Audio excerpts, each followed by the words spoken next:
Hello to the best audience of Twinkle Thomas Food TV. Today we are going to make a breakfast omelette, and for that we will need parsley, we'll need cheese and eggs, of course. For the beginning we need to have a lavash or any kind of other flat bread that you have.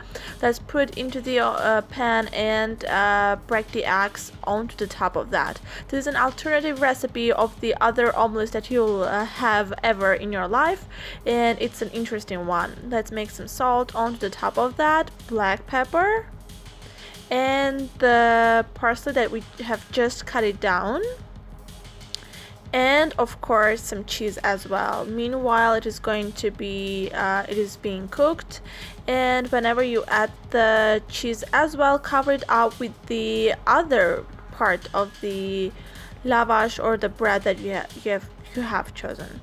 And whenever done, you can take it out, cut it down into several pieces, and it will be an amazing one and ready to be tasted. Here it is. This is a very interesting recipe for the omelette, and now you can just go out of the casual things and make it more interesting. We hope you'll like it and you will try it. Good appetite!